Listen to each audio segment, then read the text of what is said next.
Welcome back to another confession from the dark corners of Skyrim. Today we are diving into the horrifying existence of a corrupted Spriggan, a nature guardian twisted into the very thing it swore to destroy. Imagine being born to protect the forest, spending centuries healing the wounded and nurturing life, only to feel yourself rot from within, powerless to stop as you murder everything you once loved. Imagine the awareness that you are corrupted, the desperate screaming inside your own mind while your body spreads disease and death. This is the tragedy of a guardian turned weapon, a protector who became plague, and a consciousness forced to witness its own monstrous transformation without the mercy of ignorance or death. And if you genuinely enjoy this kind of dark storytelling, consider subscribing and liking the channel, but only if it truly resonates with you. You are listening to something that should not speak. Something that should have been silenced centuries ago when the poison first took root. But I am still here, aware in ways I wish I were not. And if you have found this grove, then you deserve to know what walks among these trees, what I have become. I do not remember when I was born. Not in the way you count years. The forest remembers for me. I emerged from the heartwood of an ancient pine when Skyrim was younger, when the snow had not yet learned to fall so heavy, when the dragons were still a myth whispered by fires long cold. I was green then. Pure green, the colour of spring moss and new leaves, catching morning light. The glow that surrounded me was not sickly or wrong. It was life itself, concentrated and aware. For centuries, I knew my purpose, the way you know to breathe. I walked these woods as their guardian. My fingers, long and sharp as they are now, once touched bark with gentleness. I would press my palm against a dying tree and feel the sap respond, sluggish and thick with death, and I would pour myself into it. My essence would flow through the roots, like water finding downhill paths. The tree would straighten, new buds would form, even in winter. Life recognizes life. And I was made of nothing else. The animals knew me. A wounded fox would limp to my grove, and I would kneel beside it, my wooden knees grinding against stone, and place my hands on its matted fur. The creatures of the forest do not fear what protects them. They came to me freely, bears with torn paws from traps, deer with arrows still buried in their flanks. Even the wolves, proud and fierce, would lower their heads when infection set in, when their bites turned foul and their breath came ragged. I healed them all, not because I chose to, because that is what I was. You must understand this. I did not think, I was thought. I did not act, I was action. A Spriggan is not a woman shaped from wood. We are the forest's immune system given form and purpose. When something threatens the balance, we manifest. When something needs protection, we appear. For longer than your ancestors kept records, I stood in this grove, invisible to those who would pass through with reverence, visible only to those who came with axes and greed. And I killed, yes. You need to know that too. Not often, but when necessary. A logger who went too deep, a mage harvesting too much, a hunter who thought to clear the woods for easier prey. The forest does not negotiate. It corrects. I was that correction. My fingers would sink into flesh as easily as soil. My insects, those glowing motes that swarm my form, would pour into mouths and eyes.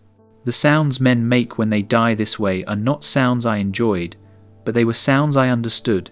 Balance requires sacrifice, always.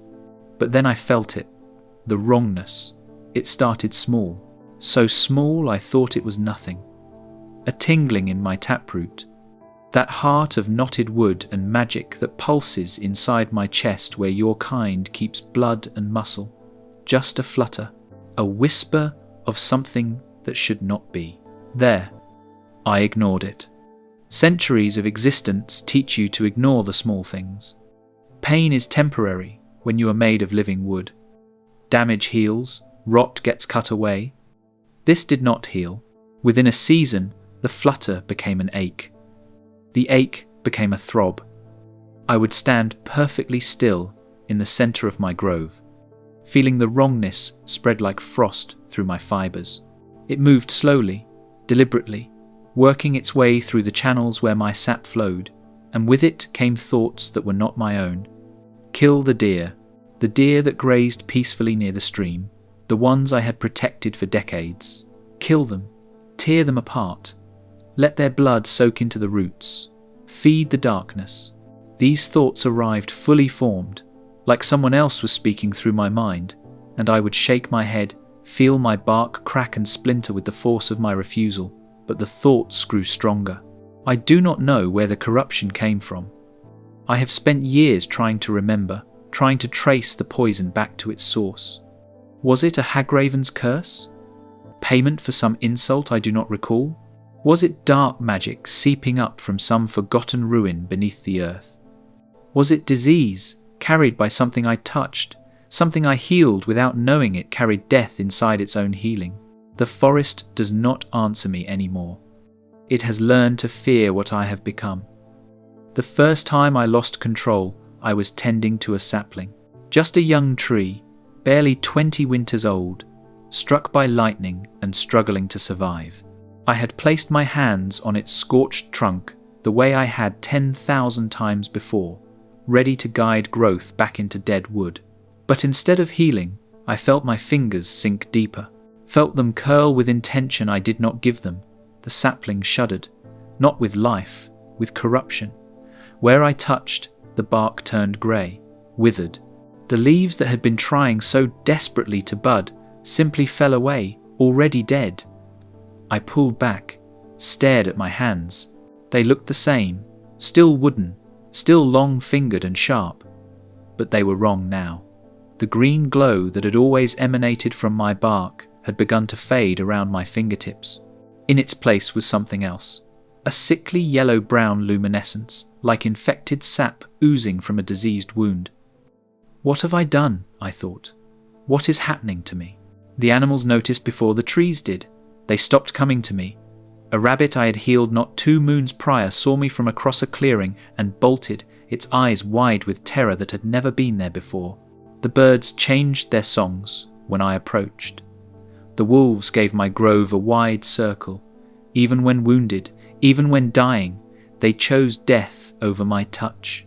That should have told me everything. It got worse. I began to see other Spriggans differently.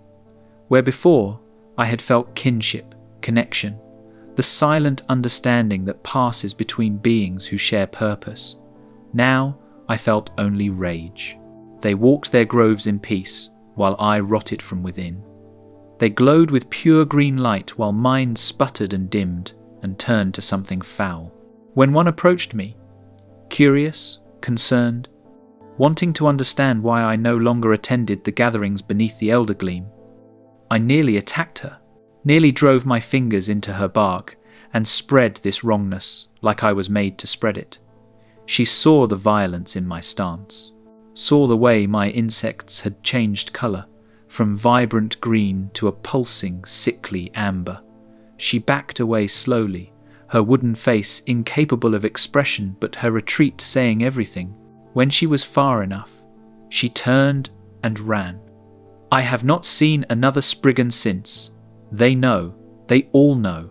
I am outcast even from outcasts, too corrupt to approach, too aware to simply be destroyed and forgotten.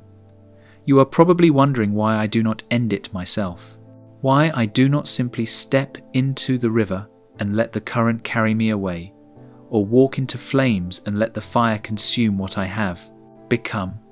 The answer is simple and horrible. I cannot. The corruption will not let me. It wants to spread. It wants to continue. Every time I consider silence, consider peace, my limbs lock in place. My taproot beats faster, harder, flooding my form with poisoned purpose. I am a prisoner in my own bark. And then there are the moments of clarity, brief windows when the wrongness recedes just enough for me to remember what I was. Those are the worst moments, because in them I fully understand what I am doing, what I will do, what I cannot stop myself from doing. Last month, a bear cub wandered into my grove, young, maybe a year old, separated from its mother. It looked at me with those deep brown eyes, and I saw it hesitate. Some instinct told it to run. But it was so young. It remembered a time when spriggans meant safety. It took a step toward me, then another. By the time it was close enough to touch, I had already lost control. I remember every detail. The way my fingers moved faster than thought. The way the cub tried to pull away, but I held it firm. The corruption poured from my hands like water from a cracked dam, flooding into the small creature, and I watched its fur turn grey, watched its eyes dim, watched it convulse and whimper and die. And the entire time, somewhere deep inside the prison of my own mind, I was screaming. But my mouth made no sound except for a low, satisfied hiss that was not mine and never will be. The cub's body lies at the edge of my grove now. Nothing will touch it, not even scavengers. They know corrupted meat when they smell it. What do you think really happened here? Drop your thoughts in the comments. I would like to know if I am the only one who feels this way. The forest has begun to scream when I move through it, not with sound you could hear, with sensation. The trees lean away when I pass. The grass withers beneath my feet. Even the stones seem colder. I am decay walking, corruption given shape, and everything natural recoils from my presence, because nature knows its enemy when it sees one. I have become what I swore to destroy, and still I walk, still I persist, because the corruption is clever. It knows that a spriggan who wanders can spread further than one who stays still. It has begun to drive me from my grove, to push me toward places where other guardians dwell, where healthy trees grow, where life still flourishes without rot. I fight every step, but I am losing. There are days now when I do not recognize my own reflection in the stream. The water shows me something that wears my shape but is no longer me. My bark, once smooth and green as spring growth, has turned the colour of spoiled meat. Grey-brown patches spread across my chest like bruises that never heal. The wood itself has begun to crack. Deep fissures that weep a substance too thick to be sap, too foul to be anything natural. When I move, I hear myself creak and groan like a tree in its final winter, ready to collapse.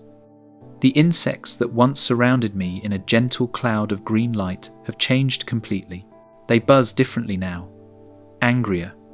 Their glow has shifted to that putrid yellow-brown, and when they swarm, they leave a residue in the air that makes even me want to flee. I have watched them land on healthy bark and watched that bark begin to rot within hours. They are no longer part of me. They are feeding on me, eating me alive while I still walk. But the physical decay is mercy compared to what happens in my mind. The thoughts come faster now, more urgent, more specific. I will be standing in my grove, trying desperately to remain still, trying to hold on to the last fragments of who I was, when suddenly my vision will shift. The healthy pine tree before me will transform in my perception. I will see it not as something to protect, but as something to infect. I will see exactly where to place my hands for maximum corruption, will understand instinctively how to pour my rottenness into its roots so that it spreads to the entire network beneath the soil, will know that if I can kill this one tree, 10 others will follow, and I will want it. God's help me. In those moments I will want it more than anything. The desire burns through me like fire through dead wood. My fingers will twitch. My taproot will pulse with anticipation. Every fibre of my corrupted being will scream at me to move, to touch, to destroy. Then the clarity returns. The horror crashes over me like ice water. I will stare at my raised hands, poised to murder, and the shame is so profound I cannot name it. This is not hunger. This is not even cruelty. This is my entire existence inverted. Imagine being born to protect and finding yourself desperate to destroy. Imagine knowing with absolute certainty that you are becoming the very thing you existed to prevent. I tried to warn them once, the humans. There is a small settlement half a day's walk from my grove, just a handful of families who farm the clearings and hunt the forest's edges. I had never bothered them before. They kept to their spaces, I kept to mine. But as the corruption deepened, I knew I was becoming dangerous. Knew that eventually the poisoned thoughts would win, and I would wander toward their homes, toward their children, toward everything soft and alive and unprotected. So I went to them, deliberately, while I still had enough control to choose my actions. I stepped from the forest into their clearing just after dawn, when the mist still clung to the ground and made me look even more like something from a nightmare. A woman hanging laundry saw me first. She dropped her basket and ran. Within seconds, there were shouts. Men emerged with axes and bows. Children were pulled inside. Doors slammed shut. I raised my hands slowly, tried to make myself look peaceful, tried to find some way to communicate that I was not there to harm them, that I was there to warn them. But I had forgotten what I looked like, forgotten that my appearance now screamed danger in every detail, the rotting bark, the sickly glow, the insects that swarmed around me like a cloud of disease. And more than that, I had forgotten that Spriggans do not speak. We never needed to. The forest was our language, intention was our voice. An arrow struck my shoulder, then another. I felt them sink into the corrupted wood, and instead of pain, I felt rage. Not my rage, the corruption's rage. Before I could stop myself, I had summoned animals to my defense. But they were wrong. A fox came first, its eyes glazed with the sickly green of my enthrallment, foam already forming at its mouth. Then a deer, moving in jerking, unnatural motions. They attacked the humans not to defend me, but to spread the corruption. I could see it in their movements. They were not trying to kill. They were trying to bite, to scratch, to infect. I fled before I could see the outcome, ran back to my grove with their screams following me through the trees. I do not know if any of them died.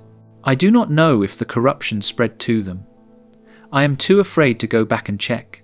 But I see their faces in my mind during the rare moments of rest. See the terror, see the disgust. They looked at me the way you look at a rabid animal, something that needs to be put down for everyone's safety. They were right to look at me that way. The other day, I found myself standing at the border of another Spriggan's grove. I do not remember walking there, do not remember deciding to go, but there I was, hidden among the trees, watching her tend to her domain. She was everything I used to be. Her glow was pure. Her movements were gentle. She knelt beside a stream, her fingers trailing in the water, and I watched fish swim up to her touch, watched them nudge against her bark like children seeking comfort. She was singing, though not with voice, with presence, with the language of growing things, and I hated her. The hatred rose up in me so fast and so complete that I staggered. I wanted to rush into that grove and tear her apart, wanted to spread my corruption into her pure bark and watch her rot from within, wanted her to know what this feels like, this awareness, this wrongness, this slow death that never quite arrives. The thoughts were so violent, so detailed, that I nearly vomited. But Spriggans do not vomit. We simply suffer. She sensed me, eventually, turned her wooden face in my direction. For a moment, we looked at each other across the distance. I saw recognition in her stance. She knew me, knew what I had been, knew what I had become. And then she did something I did not expect. She took a step toward me, not away, toward. I ran. I have never run from anything in my centuries of existence, but I ran from her kindness, because I knew what would happen if she got close, knew that the corruption would force me to attack, that I would kill her not because I wanted to, but because I could not stop myself. And I could not bear the thought of her dying with confusion in her stance, unable to understand why her sister had become her murderer.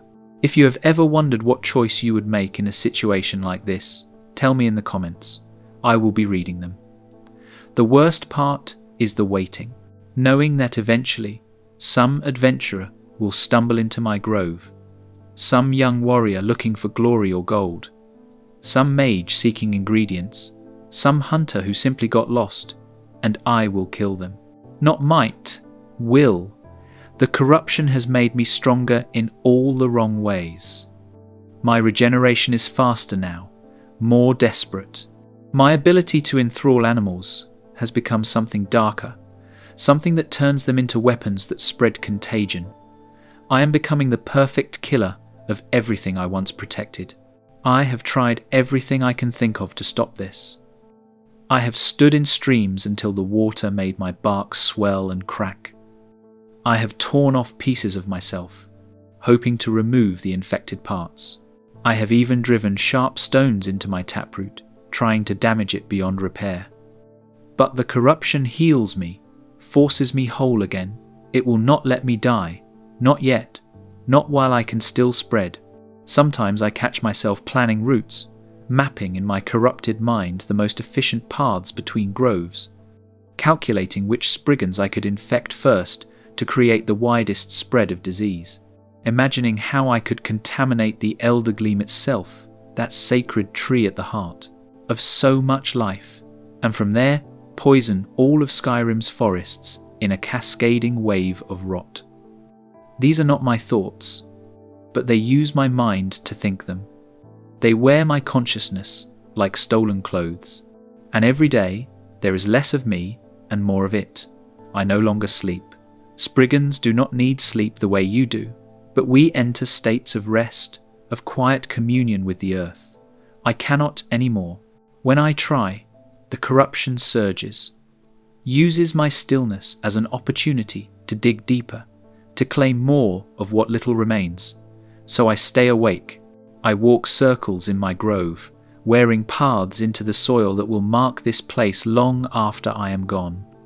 I walk and I remember and I mourn. I mourn the fox cub. I mourn the tree I killed. I mourn the animals I have twisted into plague carriers. I mourn the Spriggan I nearly attacked. Most of all, I mourn myself, the guardian I was, the purpose I served. The centuries of protection now erased by months of corruption. And I am running out of time. I can feel it. The corruption is nearly complete now.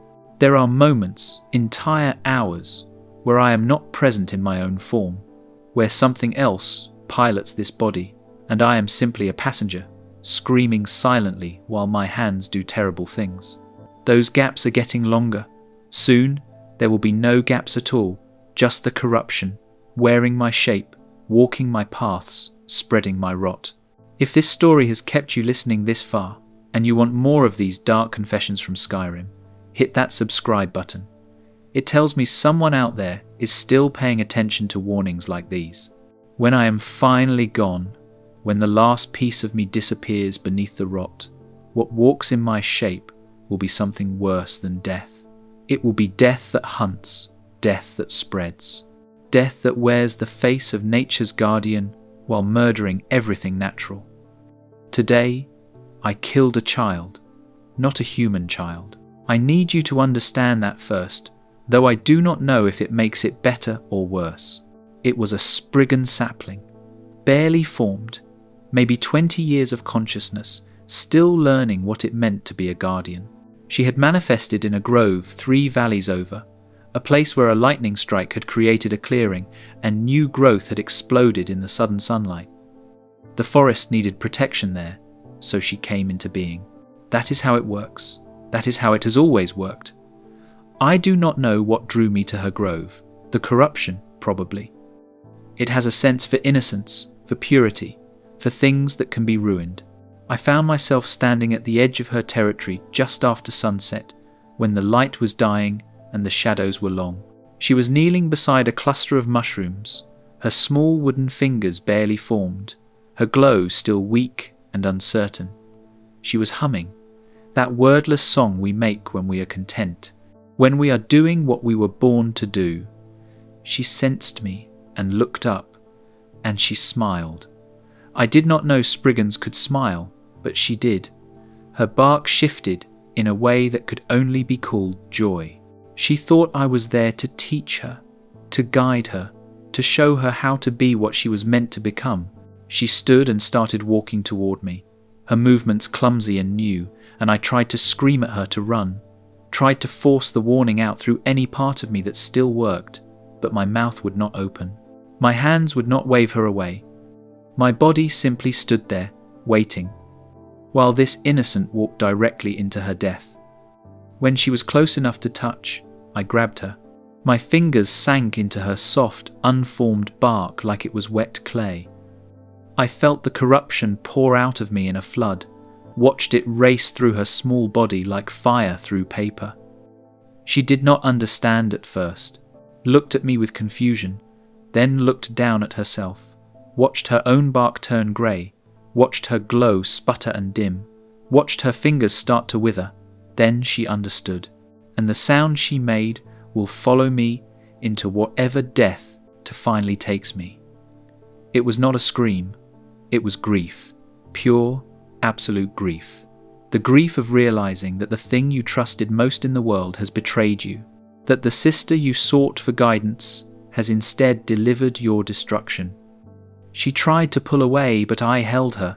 The corruption held her, forced her to take every drop of poison until there was nothing left to give. When I finally released her, she collapsed, lay on the ground of her grove, her bark already cracking, her light already gone. She looked up at me one last time, did not ask why, did not beg, just looked, trying to understand, trying to find in my corrupted face some explanation for why protection had become murder, some reason that would make sense of senseless horror. I had no answer for her. I have no answer for myself. I could only watch as she died, as her bark turned to rot, as her taproot withered and went dark, as everything she was meant to be dissolved into nothing. The forest shuddered when she passed. I felt it through the earth, felt the network of roots and stone and ancient purpose register the loss. One guardian gone, one light extinguished, one more hole in the protection that keeps the wilds alive. And I felt satisfaction, deep, profound satisfaction that was not mine but lived in me anyway. The corruption was pleased. It had claimed not just a victim but a vector. That small Spriggan's grove would now spread disease instead of health. The mushrooms she had been tending were already turning black. The saplings she had encouraged were already withering. In killing her, I had poisoned an entire valley. That was yesterday. Today, I can barely remember my own name, can barely recall what it felt like to be green and whole and good. The corruption has taken almost everything now. I am more rot than Spriggan, more disease than guardian. I look at my hands and see only weapons. Look at the forest and see only targets. The thoughts that were once intrusive are now constant. The moments of clarity that used to come in waves now arrive as brief, flickering instants before the darkness crashes back. But I am using one of those instants now, right now. This moment of awareness that might be my last. I am using it to leave this warning in the only way I know how, not with words, because I have never had words, but with intention, with the desperate hope that someone, somewhere, will understand what I am trying to say. If you find a Spriggan that glows wrong, that moves with jerking violence, that leaves rot in its footprints, do not try to help it. Do not try to heal it. Do not approach with kindness or curiosity, or the belief that there must be some cure, some way to save what we once were. There is no cure. There is no saving us. The corruption does not release what it claims. It only spreads. Kill us, quickly. With fire if you have it, because we are still vulnerable to flames even in our corrupted state. Do not hesitate. Do not wait to be sure. By the time you are certain something is wrong, we have already spread the rot to a dozen other places. We have already turned animals into plague carriers. We have already murdered the innocent while our true selves screamed helplessly inside our own bark. And do not mourn us. This is important. Do not waste your grief on what we have become. We are already mourning ourselves. We have been mourning ourselves since the first moment the wrongness took root. Your sorrow will change nothing. Your pity will save nothing. Just end us. Let us finally stop. Let the screaming inside our heads finally go quiet. I have tried to mark this grove so that someone will know. I have torn the bark from the trees, in patterns I hope read as warning. I have piled the bodies of the corrupted animals at the entrance. I have done everything I can think of to signal danger, to say that what lives here should be destroyed. But I do not know if it will be enough. I do not know if anyone will understand before they come too close, before I add them to the list of things I have killed while something else wore my body. There are stories, I think, that humans tell about creatures like me, about guardians who fall, about protectors who become destroyers. I used to think those stories were metaphors, warnings about pride or power or forgetting your purpose. Now I know they are just history, just records of the times when something went wrong and no one acted fast enough to stop it. I am not a cautionary tale. I am a pattern, and patterns repeat. So when you find me, and you will find me eventually, because the corruption will not let me hide forever, do what needs to be done. Bring fire, bring numbers, bring every weapon you have. I am still strong, even rotting. Still dangerous, even dying. My insects will swarm you. My animals will attack you. My bark will regenerate from wounds that should kill me. But I am also begging you to persist, to keep fighting until there is nothing left of me but ash and memory. And when I am gone, burn the grove too. Burn every tree I touched. Burn every piece of ground I walked. Burn it until nothing remains but scorched earth. Then leave it alone. Let the forest reclaim it slowly, carefully, naturally. Do not try to replant. Do not try to speed the healing. The corruption may linger in the soil, may wait for some new guardian to manifest in the cleared space, may start this cycle all over again with fresh innocence to destroy. Some of you may be wondering if I deserve this, if I did something to earn this corruption, if this is punishment for some crime I do not remember. I have asked myself the same question 10,000 times, traced my centuries of existence looking for the moment I failed, the decision I made wrong, the sin that brought this rotting judgment down upon me. I found nothing. I was what I was made to be. I protected what I was meant to protect. I served the forest with every fibre of my being until the day the fibre itself turned against me. This is not justice. This is not consequence. This is simply horror. Random, purposeless, absolute horror. And the only meaning it has is the meaning we give it by learning from it, by stopping it from spreading, by making sure my death means something even if my corruption meant nothing. The sun is setting. I can feel the clarity fading, can feel the corruption rising up like water filling my lungs. Soon I will be gone completely. Soon something else will be walking in my shape, hunting in my grove, spreading rot in my name. When that happens, I will no longer be able to warn you, will no longer be able to fight. I will simply be a weapon that thinks it is still a guardian. So this is goodbye, from whatever remains of the Spriggan I was to whatever you are who hears this. Thank you for listening. Thank you for witnessing. Thank you for understanding that sometimes the kindest thing you can do for a guardian is to end them before they destroy everything they ever loved. Find me, kill me, burn me, forget me. And please, if you find others like me, do the same. Do not let us spread. Do not let us take this beautiful, broken world and turn it into nothing but rot and screaming and corruption that thinks it is purpose.